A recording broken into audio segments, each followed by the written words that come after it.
یہ ہمارے اختیار میں، یہ ہمارے اختیار میں۔ اتنا جملہ کہنا تھا، علی کی بیٹی نے کڑیوں سے ہاتھوں کو اٹھایا، بی بی کی آواز آئی اسکت، خاموش ہو جاؤ۔ اتنا کہنا تھا، جو ہوا آئی تھی وہ وہیں پر رک گئی، جس گھوڑے نے سم اٹھایا تھا نیچے نہیں رکھا، جس اونٹ کی گردن مڑی تھی واپس نہیں آئی، جس گھوڑے کے نتھنے سے سانس گیا تھا واپس نہیں آیا، جس کی دل کی دھڑکن چلی تھی وہ وہیں پہ رک گئی، جس کی انگلی اٹھی تھی وہیں پہ رک گئی، جس کی آنکھ کھلی تھی وہ بند نہ ہو سکی، جس کا منہ کھلا تھا وہ بند نہ ہو سکا۔ جب پورے دربار میں ہر کوئی پتھر کا مجسمہ بن گیا، ہر کوئی ایسے ہو گیا کہ کوئی بھی حرکت نہیں کر سکتا تھا، شہزادی یزید کے تخت کے سامنے گئی، بی بی نے ٹھوک کر مار کہا، اب بتا اختیار تیرے پاس ہے یا ہمارے؟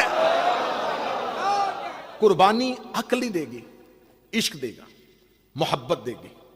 کیونکہ اگر عقل والوں کی، چلو میں ایک مثال دے دیتا ہوں، اگر آج بھی کسی عقل والے کے سامنے کربلا رکھی جائے گی تو وہ اسے نقصان تصور کرے گا، سامنے موت تھی کیوں گئے، لیکن جب عشق والوں کے سامنے کربلا آتی ہے تو پھر وہ نقصان نہیں تھا، وہ امتحان تھا۔ عقل والوں کو کہا جائے کہ آگ میں چھلانگ لگا دو تو وہ خودکشی سمجھیں گے، بے خطر کود پڑا آتش نمرود میں عشق، عقل تھی محو تماشا لب بام، عقل ابھی سوچ رہی تھی، عشق کود گیا۔ عقل گردن بیٹے کی چھری نہیں رکھتی، عشق رکھ دیتا ہے۔ لہٰذا ہر فیصلے عقل کی آنکھ سے نہیں ہوتے، کچھ عشق کی آنکھ سے ہوتے۔ چل میں جوان ماتمیوں کو جگانے کے لیے ایک جملہ کہہ دیتا ہوں، آج بھی عزاداری عقل والوں کو دکھاؤ گے وہ غلطیاں نکالے گا، عشق والوں کو دکھاؤ گے تو زنجیر بھی سمجھ میں آ جائے گی، ماتم بھی سمجھ میں آ جائے گا، ننگے پاؤں چلنا بھی سمجھ میں آ جائے گا۔ لہٰذا عشق اور تھا۔ اب خدا نے جذبات کو مقدم کیا عورت کی عقل پہ، اس لیے کہ اللہ نے عورت سے قربانی لینی تھی، وہ بیٹی ہے تو اس نے قربانی دینی ہے، اسے سیکریفائز کرنا ہے، بیٹی ہو کے، بہن ہو کے قربانی، بیوی ہو کے قربانی، ماں ہو کے قربانی۔ اللہ نے جس مخلوق کو قربانی کے لیے چنا وہ مرد کی بجائے عورت تھی۔ خدا نے عورت کو مردوں کا محتاج کر دیا ہدایت کے لیے، لیکن نہیں، اللہ نے یہاں پر بھی ایک فلسفہ رکھا۔ اللہ نے ہر دور میں اگر کسی مرد کو نبی بنایا تھا تو اس دور میں اللہ نے خاتون ایسی رکھی تھی جس کے کردار کو اس نے مثالی بنایا تھا۔ اس خاتون کا کردار اتنا مکمل تھا، اتنا کمپلیٹ تھا کہ وہ آئیڈیل بن گئی اس دور کی خواتین کے لیے۔ میں مثال دیتا ہوں، جیسے نبوت آدم کے پاس تھی لیکن اسوہ اور نمونہ عورتوں کے لیے حوا کے پاس ہے، اس دور کی خواتین کے لیے حوا کو سیرت بنا دیا۔ نبوت آدم کے پاس، سیرت حوا کے پاس، ہدایت آدم سے لے رہی تھی، اس دور کی خواتین سیرت حوا سے لے رہی تھی۔ پھر عورت عزت پاتی پاتی، مقدم ہوتی ہوتی، معتبر ہوتی ہوتی اتنی معتبر ہو گئی کہ ابراہیم کے دور تک پہنچتی پہنچتی عورت اتنی معزز ہو چکی تھی کہ اللہ نے قیامت تک کے لیے مردوں کو بھی حج کے دوران ایک عورت کی سنت پر عمل کرنے کا پابند بنا دیا۔ آج بھی جو مرد بھی حج کرنے کے لیے جائے گا تو وہ صفا و مروہ پہ دوڑے گا، تو یہ ابراہیم کی سنت نہیں ہے، یہ ہاجرہ کی سنت ہے۔ جاؤ جا کے علماء اسلام کے سروں پہ قرآن رکھ کے پوچھو، یہ جو اب صفا و مروہ پہ دوڑتے ہیں، یہ جو سعی کرتے ہیں، یہ کس لیے کرتے ہیں؟ کہتے ہیں یہاں پر حضرت ہاجرہ دوڑی تھی۔ تو سنت تو نبیوں کی ہوتی ہے، یہ حضرت ہاجرہ کی سنت پہ عمل کیوں ہو رہا ہے؟ کہتے نہیں، حضرت ہاجرہ کی سنت نہیں، سنت ابراہیم کی ہے، لیکن اللہ سنت ابراہیمی میں حضرت ہاجرہ کی یاد کو زندہ رکھنا چاہتا ہے۔ جب نبوت حضرت ابراہیم کے پاس تھی تو اللہ سنت ہاجرہ کو کیوں زندہ رکھ رہا ہے؟ اس لیے کہ جناب ہاجرہ نے قربانی دی تھی۔ ہم نے پوچھا کون سی قربانی دی تھی؟ انہوں نے کہا اس لیے کہ ان کا بیٹا اسماعیل پیاس میں تڑپ رہا تھا تو ماں بیٹے کے لیے پانی کی تلاش میں دوڑی تھی۔ ماں نے 2 پہاڑیوں کے درمیان چکر لگائے تھے، وہ چکروں کی تعداد 7 تھی۔ اللہ نے قیامت تک کے لیے مردوں کو کہہ دیا کہ جہاں جہاں ہوا دوڑی تھی ان 2 پہاڑیوں کے درمیان تمہیں بھی دوڑنا پڑے گا، آسان قدموں سے چل کے نہیں جانا، تیز قدموں سے چلنا پڑے گا، دوڑنا پڑے گا۔ اے میرے اللہ، اے میرے پروردگار، یہ کیا سنت نبی کی ہوتی ہے؟ ابراہیم دوڑتے، ہم بھی دوڑتے، دوڑتی یہاں پر ہاجرہ تھی، تو نے ہم پر واجب کر دیا کہ تم بھی دوڑو۔ ہر ماں بیٹے کے لیے دوڑتی ہے، ماں تھی بیٹے کے عشق میں دوڑ گئی۔ فرمایا صرف ماں بن کے نہیں دوڑی، اور اسماعیل صرف بیٹا نہیں تھا، اسماعیل آنے والے دور کا نبی تھا۔ یہ حجت کی محبت میں دوڑی تھی، یہ حجت کی محبت میں دوڑی تھی، یہ حجت کے عشق میں دوڑی تھی۔ اب میں جملہ خطابت کا اپنے جوانوں کو ہدیہ کرنے لگا ہوں۔ اس کا مطلب ہے کہ با کردار عورت حجت کی محبت میں دوڑے تو خدا قیامت تک سنت بنا دیتا ہے، اور اگر کوئی عورت حجت سے لڑنے کے لیے دوڑے تو خدا لعنت بنا دیتا ہے۔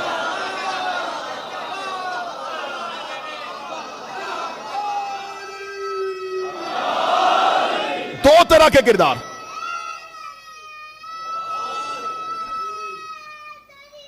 جیو, دو طرح کے خواتین کے کردار ہیں. ایک حجت کے لیے دوڑ رہی ہے, قیامت تک کے لیے سنت.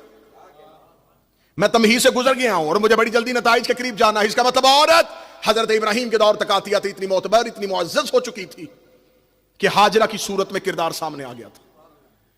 عورت اور معزز ہوتی گئی, عورت اور عزت یافتہ ہوتی گئی, اتنی معزز ہو گئی کہ عیسیٰ کے دور میں پہنچتی عورت اتنی معزز ہو گئی کہ اللہ نے قرآن میں مریم کو عیسیٰ کی ماں نہیں کہا, عیسیٰ کو مریم کا بیٹا کہا. شاید میں جملہ نہیں سمجھا سکا, جو قریب بیٹھو سر اٹھانا, جاؤ قرآن اٹھا کے دیکھو. خدا نے یہ نہیں کہا عیسیٰ کے لیے, خدا نے مریم کو نہیں کہا اے مادر عیسیٰ, اے ام عیسیٰ. مریم کو عیسیٰ کی ماں نہیں کہہ رہا, بلکہ قرآن میں کہہ رہا یبن مریم, یبن مریم, یبن مریم, اے مریم کے بیٹے, اے مریم کے بیٹے, اے مریم کے بیٹے. میرے اللہ ہمیشہ اس سے ضرورت ہوتی ہے کسی نہ کسی نسبت کی جس کے اپنے پاس کوئی فضائل نہ ہو. آخر یہ عیسیٰ ہے, یہ روح اللہ ہے, یہ تیری نشانی ہے, تو نے اسے امر سے خلق کیا ہے. میرے مالک تو مریم کے لیے تو کہہ سکتا ہے اے میرے نبی کی ماں, اے میری حجت کی ماں, اے میرے امر کی ماں, اے روح اللہ کی ماں, اے کلمت اللہ کی ماں. تو مریم کو عیسیٰ کے ذریعے نہیں پہچان کروا رہا, بلکہ عیسیٰ کو کہہ رہا ہے اے مریم کے بیٹے, اے مریم کے بیٹے, اے مریم کے بیٹے. خدا نے کہا اس لیے میں عیسیٰ کو مریم کا بیٹا کہہ کے بلا رہا ہوں کہ مجھے خبر ہے یہ قرآن قیامت تک زندہ رہنا ہے. میں لوگوں کے ذہنوں میں, حافظوں کے ذہنوں میں, قاریوں کے ذہنوں میں, مولویوں کے ذہنوں میں یہ بات راسخ کر دوں گا کہ اگر کسی گھر میں نبی بھی رہتا ہو اور عورت کا کردار بلند ہو جائے تو میں اس نبی کو بھی اس عورت کے نام سے یاد کرتا ہوں. یہی وجہ ہے کہ جب فرشتوں نے پوچھا تھا وَمَن تَحْتَ الْكِسَاءِ, یہ چادر کے نیچے کون ہے, تو خدا نے کہا ہم فاطمہ تو وَأَبُوهَا, ہم فاطمہ تو, بسم اللہ سر, وَأَبُوهَا وَبَعْلُهَا وَبَنُوهَا, یہ زہرا ہے. صلی اللہ محمد, یہ سیدہ ہیں. یاد اللہم صلی اللہ محمد, بسم اللہ. ہم فاطمہ تو ابوہا وبالہا وبنوہا, یہ زہرا ہے, یہ سیدہ کا باپ ہے, یہ سیدہ کا شوہر ہے, یہ سیدہ کے بیٹے ہیں. وہاں خدا کیا کہہ رہا ہے, اے مریم کا بیٹا. عیسیٰ چھوٹے نبی تھے, ہمارا نبی سردار نبی ہے. اب جملے کا لطف لینا جو سیدہ سے محبت اور مودت کا دعویٰ کرتے ہو. عیسیٰ کے لیے اللہ کہہ رہا ہے اے مریم کے بیٹے. مصطفیٰ سے اللہ کہہ رہا ہے اے زہرا کے باپ. ہم فاطمہ تو بابوہا, یہ فاطمہ ہے, یہ فاطمہ کے باپ ہیں, یہ فاطمہ کے شوہر ہیں, یہ زہرا کے بیٹے ہیں. 4 حجتیں تھیں چادر کے نیچے. تعارف نبی سے نہیں ہوا,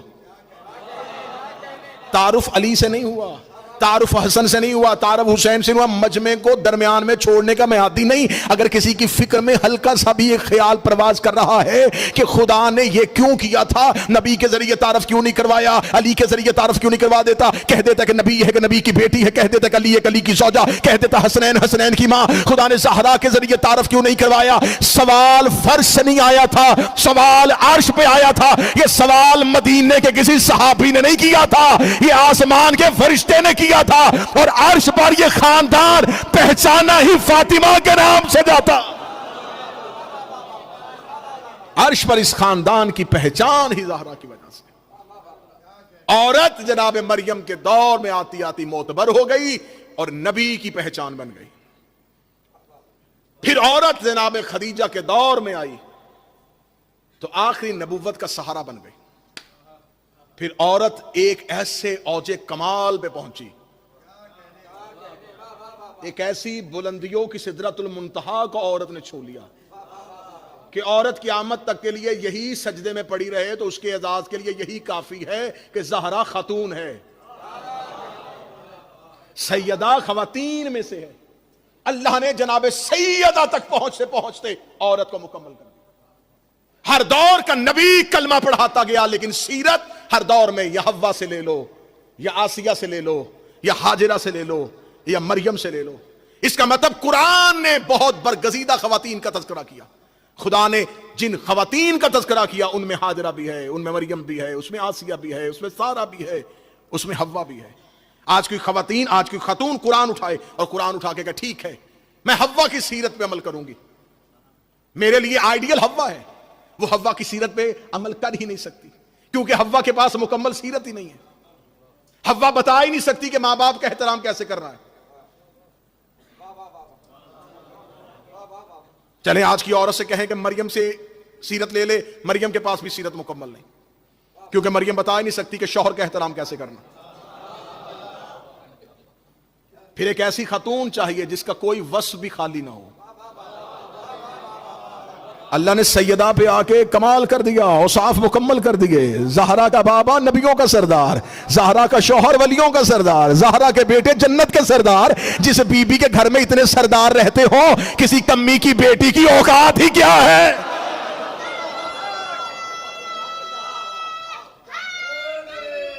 باپ نبیوں کا سردار، شوہر ولیوں کا سردار۔ لیکن فضیلت یہیں پہ اگر رک جاتی تو یہیں پہ رک جاتی، لیکن موضوع ہے فاتح شام۔ اللہ نے جناب زہرا پہ آ کے فضائل مکمل کر دیے، اس کے باپ کو بنا دیا سید الانبیاء، زہرا کو عہدہ دے دیا سیدۃ النساء العالمین، عالمین کی خواتین کی سردار، دنیا کی خواتین کی سردار نہیں، عالمین کی خواتین کی سردار۔ چپ کا بندر توڑو، کہاں کہاں زہرا کی سرداری ہے؟ جہاں جہاں وہ رب العالمین ہے وہاں وہاں سیدت النساء العالمین۔ جناب زہرا عالمین کی عورتوں کی سردار ہے، وہ رب العالمین رسول رحمت للعالمین کے سیدت النساء العالمین۔ حوا عالمین میں سے ہے، سیدہ سردار ہے۔ جناب مریم عالمین میں ہے، بنت پیغمبر سیدہ ہے۔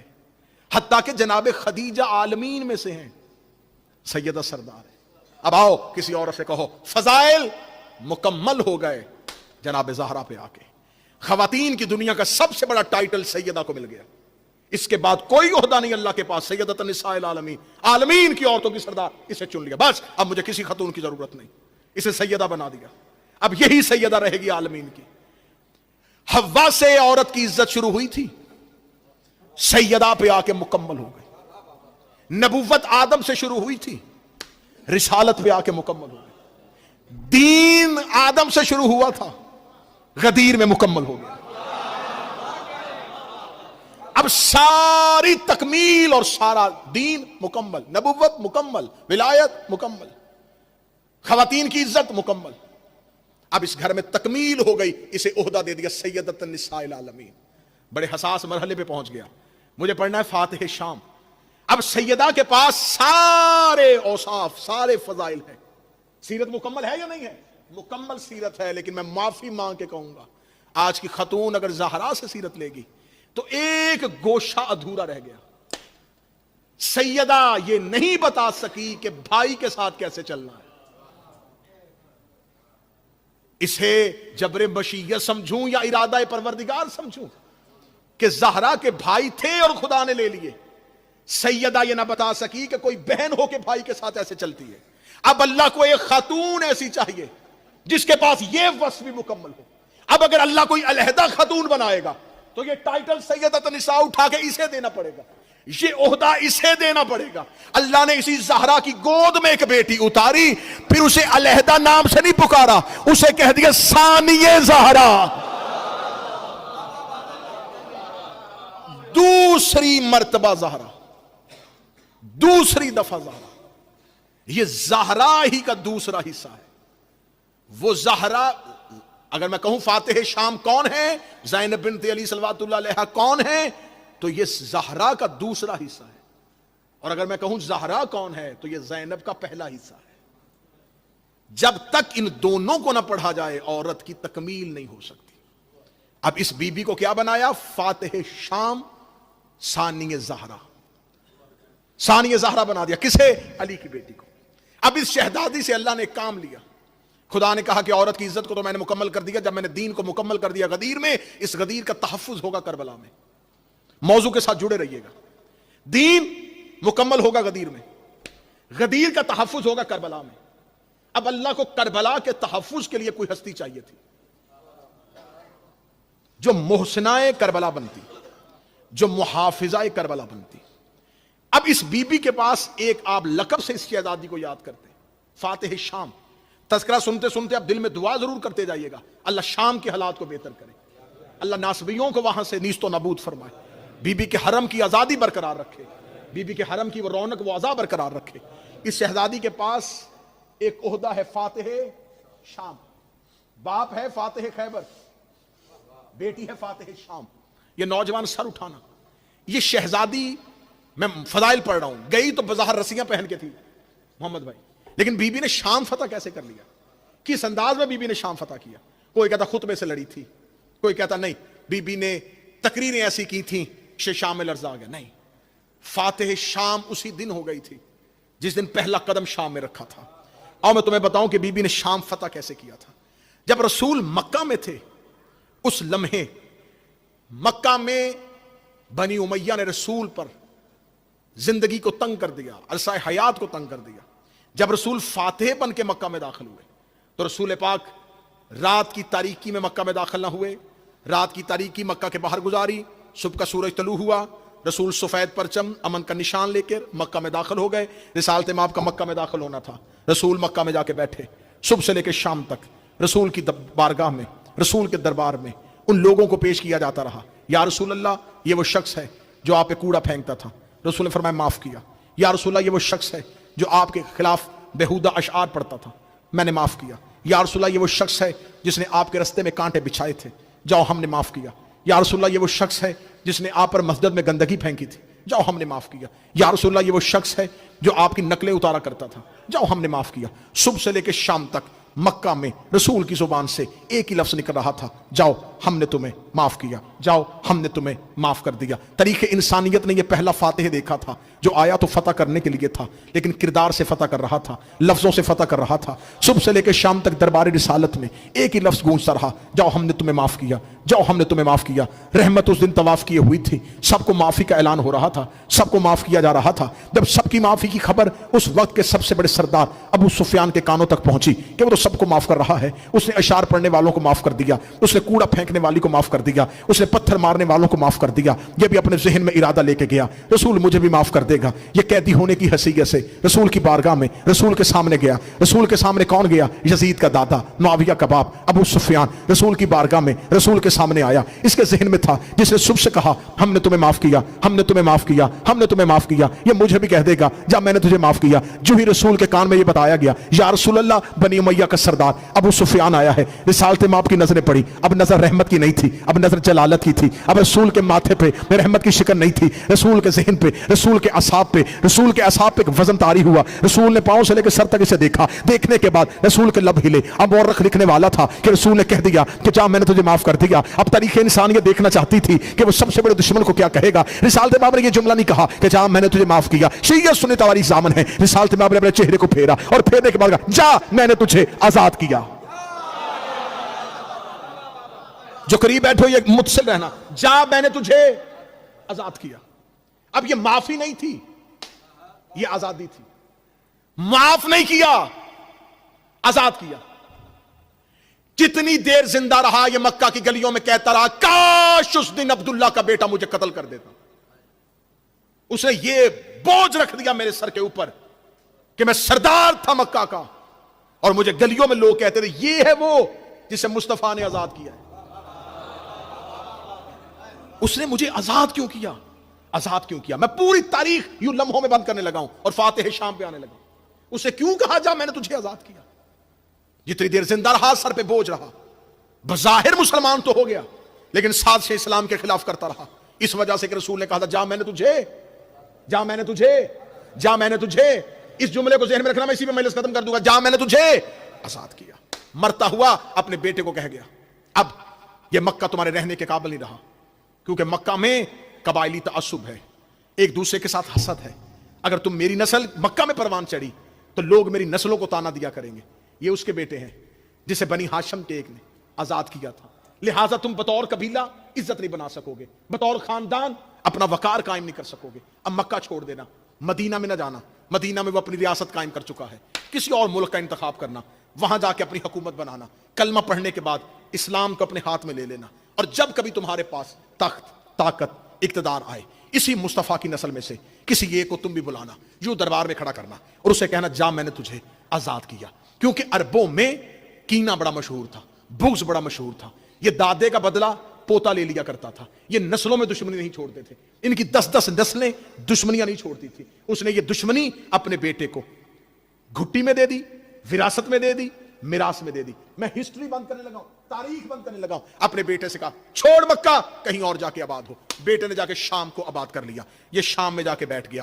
بظاہر مسلمان ہو چکے تھے. ادھر مدینے میں تیسرا خلیفہ آیا, اس کا تعلق بھی بنی امیہ سے تھا. اب شام اور دمشق مضبوط ہو چکا تھا, طاقت پکڑ چکا تھا. انہوں نے اپنا اثر رسوخ قائم کر لیا تھا.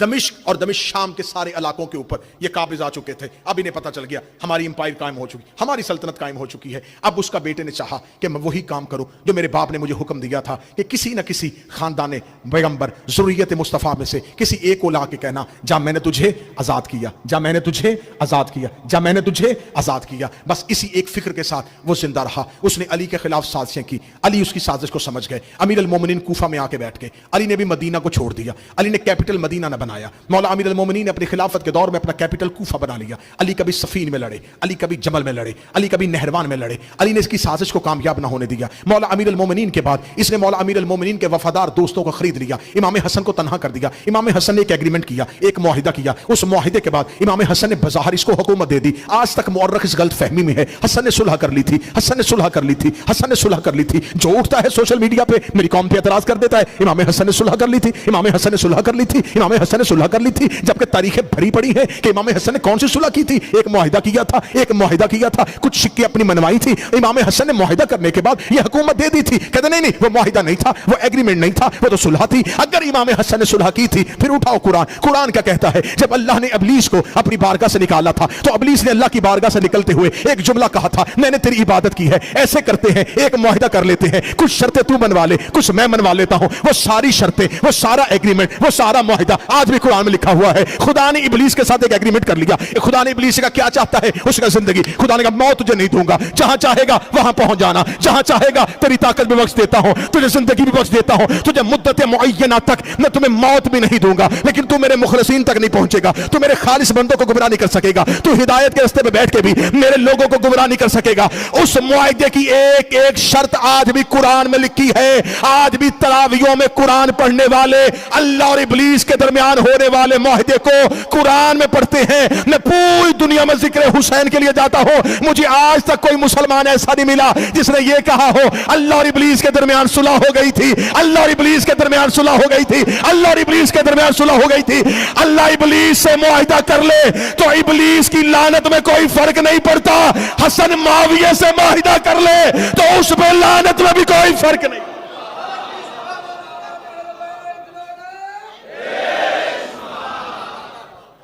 یہ صلح نہیں تھی, یہ معاہدہ تھا.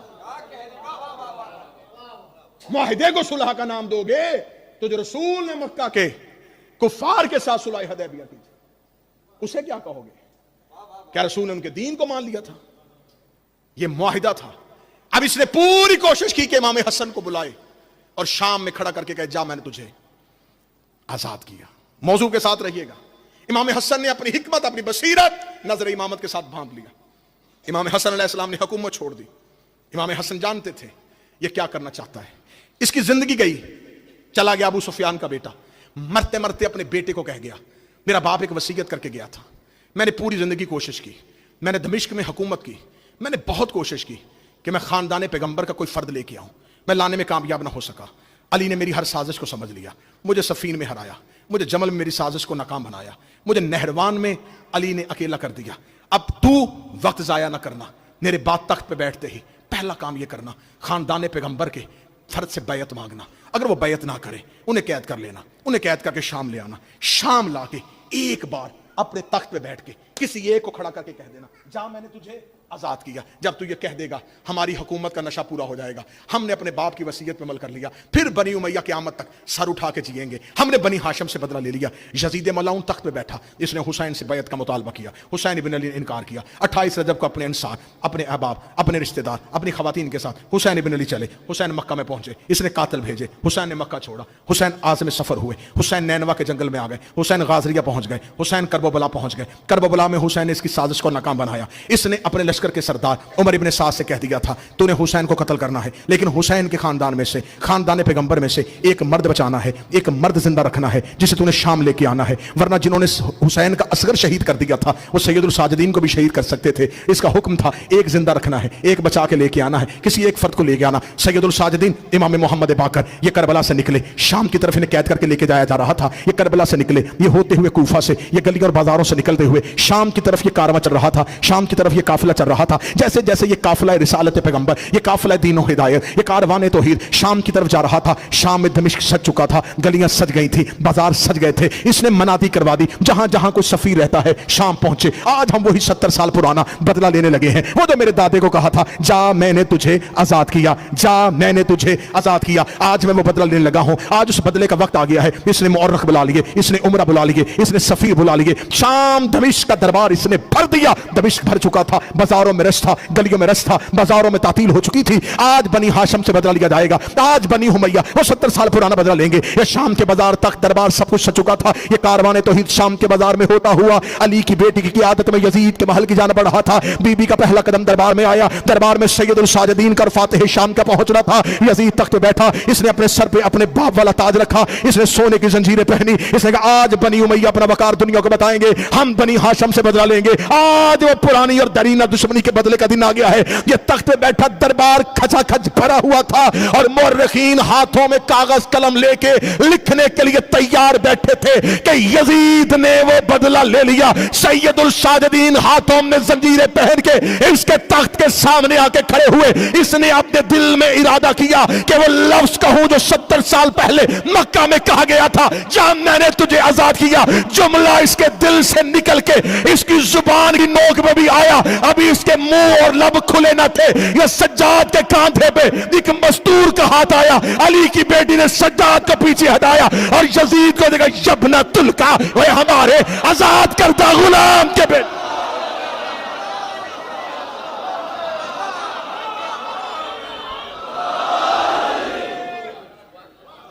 اے ہمارے آزاد کردہ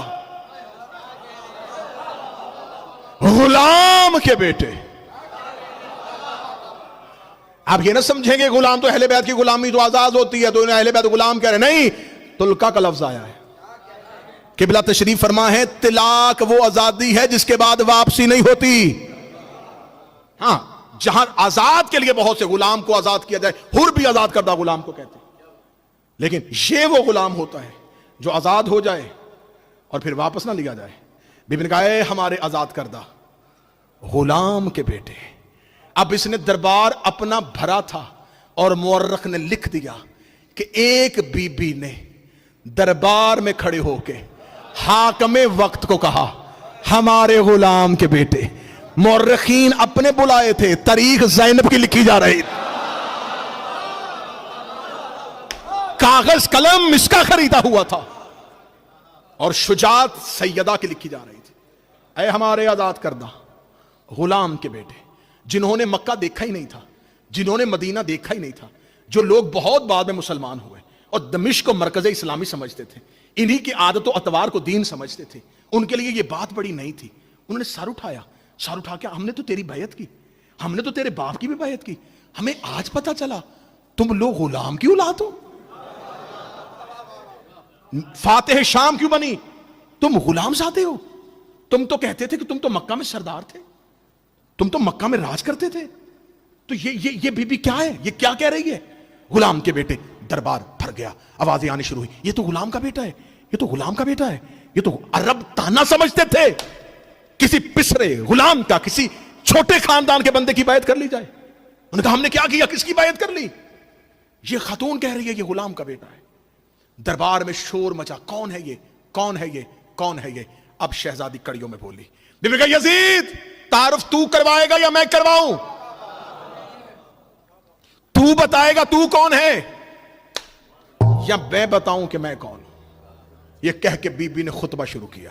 ابھی شہزادی اللہ کی حمد بیان کر رہی تھی یا یزید نے اپنے کرائے کے خطیبوں کو کھڑا کیا. کہنے لگا کس بات کی تنخواہیں لیتے ہو؟ وہ دیکھو وہ حسین کی بہن میری ساری سلطنت کا شرازہ بکھیر رہی, اٹھو میرے حق میں تقریر کرو. اس کے کرائے کے خطیب اٹھے, اس کا سنو دمشق والو, اس بی بی نے کیا کہا؟ غلام کا بیٹا ہم تمہیں بتاتے ہیں. ہاں ہاں بنی امیہ مکہ میں رہتے تھے, ہاں ہاں بنی ہاشم بھی مکہ میں رہتے تھے. بنی ہاشم میں اللہ نے نبوت اتاری تھی, بنی امیہ نے اس نبوت کو تسلیم کیا اور اس نبی کا کلمہ پڑھا. بنی امیہ سردار ہونے کے باوجود بنی ہاشم کے اس فرد کو نبی سمجھتے تھے, کیونکہ اللہ نے اسے نبوت دے دی. جسے اللہ دے اسے مان لینا چاہیے. تو جب اللہ نے ان کے گھر میں نبوت اتاری تو اس کے دادا نے اس کے نانا کا کلمہ پڑھا, اور آج اسی اللہ نے حکومت اس کو دے دی, تو یہ کیوں تسلیم نہیں کر رہے؟ انہیں چاہیے یہ اختیارات یزید کو تسلیم کریں, حاکم کے اختیارات کو تسلیم کریں. یہ جملہ نہیں تھا, یہ سازش تھی.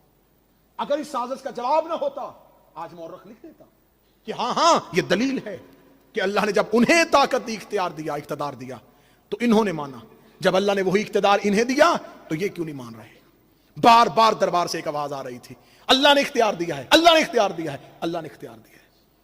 اب یہ دشمن کا دربار تھا. شہزادی کو مناظرے کے لیے نہیں بلایا گیا تھا, شہزادی کو علم سیکھنے کے لیے نہیں بلایا گیا تھا, شہزادی کو رسیوں میں کھڑا کیا ہوا تھا. اب بی بی کے لیے بساط علم ہوتی تو علی کی بیٹی پھر بتاتی کہ ہم کون ہیں. اب بی بی نے اس سازش کو ناکام بنانا تھا. میں فاتح شام پڑھو نوجوانوں, بی بی نے اس سازش کو ناکام بنانا تھا. کیا آواز آ رہی تھی سامنے سے؟ اس کے اختیار کو نہیں مانا, اس کے اختیار کو نہیں مانا, اس کے اختیار کو نہیں مانا. اختیار اختیار اختیار اختیار اختیار, اتنا یہ لفظ گونج رہا تھا. یہ شہزادی بولی سن یزید, تو کہتا ہے ہم نے تیرے اختیار کو نہیں مانا. میں تم سے کوئی بات کرنا چاہتی ہوں لیکن میں کیا کروں, میں تم تک اپنی آواز نہیں پہنچا پا رہی, اس لیے کہ تیرے دربار میں یہ روشن دان ہے, ان سے تیز ہوا آ رہی ہے. تھوڑی دیر کے لیے یہ ہوا روک. جنہیں مجلس سننے کا ڈھنگ آتا ہے وہ بولنا, جو بی بی سے کچھ لینے کے لیے آئے, کچھ آج کی شب مانگنے کے لیے آئے, اس ہوا کو روک, میں تم سے کوئی بات کروں. یزید نے کیا کہا؟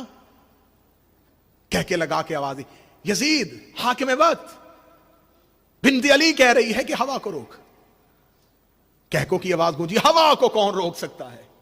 بی بی کہا اچھا یزید, پھر تیرے دربار میں گھوڑوں پہ سپاہی بیٹھے ہیں اور گھوڑے اپنے سم اٹھا اٹھا کے زمین پہ مار رہے ہیں, ان گھوڑوں کے سموں کا شور آ رہا ہے, تھوڑی دیر کے لیے گھوڑوں کے سم روک.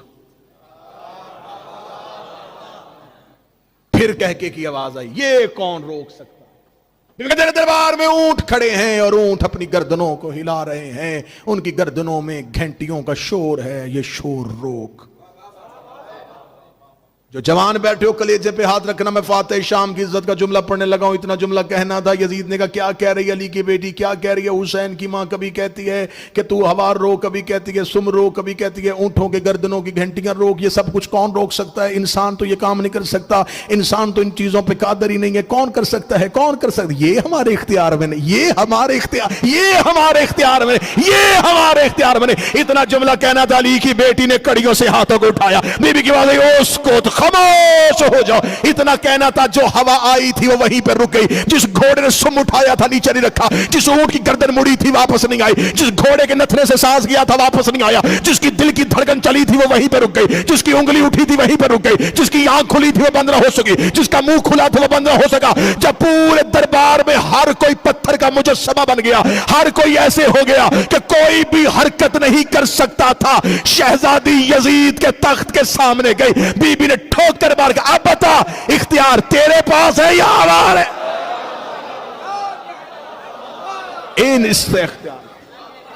اس اختیار کے مالک تو ہے یا ہم ہیں؟ کہاں ہے تیرا اختیار؟ کہہ ان سے کہ تیرا اختیار مانے. اتنا کہنا تھا. یہ اس نے مؤذن سے کہا اذان دے. کوئی جواب نہیں ہے میرے پاس علی کی بیٹی کے لفظوں کا. تو اذان دے گا, یہ اذان کے احترام میں خاموش ہو جائے گی. 5 لوگ اکٹھے کھڑے ہوئے اور کہا اللہ اکبر. شہزادی نے کہا جل جلالہ ربی, اللہ ہی وہ رب ہے جس کے لیے میں یہاں کھڑی ہوں. اشہد ان لا الہ, فرمایا اسی کی گواہی دینے کے لیے تو میں آئی ہوں. جو ہی مؤذن نے کہا اشہد ان محمد رسول, بی بی پھر دربار سے بولی. بی بی نے کہا یزید اب بتا, جیتا تو ہے یا ہم ہے؟ اگر تجھ میں طاقت ہے تو اذان سے میرے نانے کا نام نکال, اپنے دادے کا نام لے. اختیار کل بھی ہمارے پاس تھا, اختیار آج بھی ہمارے پاس. یہاں پر بی بی نے ایک جملہ کہا. بی بی نے فرمایا یہ جو رسیاں تو نے ہمیں پہنائی, تو کیا سمجھتا ہے ہم تیرے کہتی ہیں؟ ہم مشیت پروردگار کے کہتی ہیں. اگر ہم نے اس سے یہ عہد نہ کیا ہوتا تو تیری کیا مجال تھی تو حسین کی گردن کو کاٹ لیتا. یہ تو نے سر حسین کو تن سے جدا نہیں کیا, یہ وعدہ حسین کا اپنے اللہ سے تھا. میرا حسین جیت گیا ہے, تو ہار گیا ہے. اس انداز میں بولی علی کی بیٹی جو سر حسین نیزے سے آنکھیں کھول کے کہہ رہا تھا مرحبا زینب, مرحبا زینب. زینب خطبہ بابا نے بھی دیا تھا, خطبہ ماں نے بھی دیا تھا. علی کی بیٹی تیرے خطبے کے کیا کہنے. آج اس کی شہادت ہے جو ام المصائب ہے, جس کی پوری زندگی میں صرف مصائب ہی مصائب ہے. محمد شاہ جی قبلہ مولانا حضرت علامہ وکیل صاحب, میں ایک لفظ کہا کرتا ہوں, یہ بی بی مدینے سے چلی تھی تو بطول تھی, مکہ میں آئی تو جانشین رسول بنی, کربلا میں 8 دن حسن بنی, شام غریباں کی ایک رات عباس بنی, 11 محرم کو پھر علی بنی. یہ کربلا سے کوفہ گئی, کوفہ سے شام آئی, 72 بازاروں میں لے کے جایا گیا, 144 گلیوں میں روکا گیا, اسے 288 موڑوں پہ مارا گیا. 9 بار یہ ننگے سر شرابی کے دربار میں پیش ہوئی. یہ شام سے رہا ہو کے پھر مدینے گئی, مدینے سے پھر شام آئی. 6666 میل ننگے سر سفر کر کے 15 رجب کو شام کی پہاڑیوں میں آ کے کہتی میرے اللہ اب زینب تھک گئی. میرے اللہ تیرا دین بچ گیا, مجھے ماں کہنے والا کوئی نہیں بچا. میں اور سیدزادہ محمد شاہ ہم آپ کے مہمان ذاکرین ہیں. میں ممبر سے کہہ رہا ہوں جتنے مجلس میں سیدزادے بیٹھے ہو نا, ان پہ واجب ہے کہ آج اونچی آواز پہ رونا, کیونکہ شہزادی کا سادات پہ بڑا احسان ہے.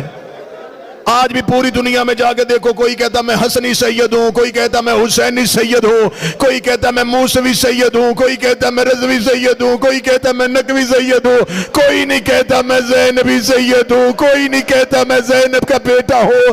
کربلا میں علی کی بیٹی نے صرف اپنے 2 بیٹے قتل نہیں کروائے, نسل شہید کروائے. نسل دے دی دین کو, نسل دے دی دین کو. مشکل سے مشکل دعا مانگو, مشکل سے مشکل دعا مانگو. میں فاتح شام کا تذکرہ پڑھنے لگا ہوں. اللہ میرے بھائیوں کی محنت قبول کرے. اللہ میرے بھائی عارف کو, میسم کو, اس سارے لوگوں کو جتنے بیٹھے ہو, میں ممبر سے دعا دے کے جا رہا ہوں, مصطفیٰ کی بیٹی ہے تمہیں کسی کا محتاج نہ کرے. ان روتی ہوئی آنکھوں کا واسطہ میرے مولا شام میں بی بی کے حرم کی اذان سلامت رکھنا, بی بی کے حرم کی عزاداری کو سلامت رکھنا. شامیوں نے پھر گھیر لیا ہے روضہ زینب کا. ماں بھی قید ہے, بیٹی بھی قید ہے. ماں کی قبر پہ بھی درے لے کے کھڑے ہیں, بیٹی کی قبر پہ بھی فوجیں آ گئی ہیں. نہ دشمنی ماں سے چھوڑی گئی, نہ بیٹی سے چھوڑی گئی. جب میری شہزادی دنیا میں آئی ہے نا, میرے مولا علی نے حسن اور حسین جیسے بیٹوں کے ہوتے ہوئے اللہ سے بیٹی مانگی. جب مولا علی کے گھر میں شہزادی آئی ہے نا تو مولا مسجد میں تھے, مسجد میں اطلاع ملی یا علی اللہ نے آپ کو بیٹی دی. مولا علی نے سجدے میں سر رکھا, سر رکھ کے علی نے قرآن کی آیت کی تلاوت کی, اِنَّا فَتَحْنَا لَكَ فَتْحًا مُبِينًا.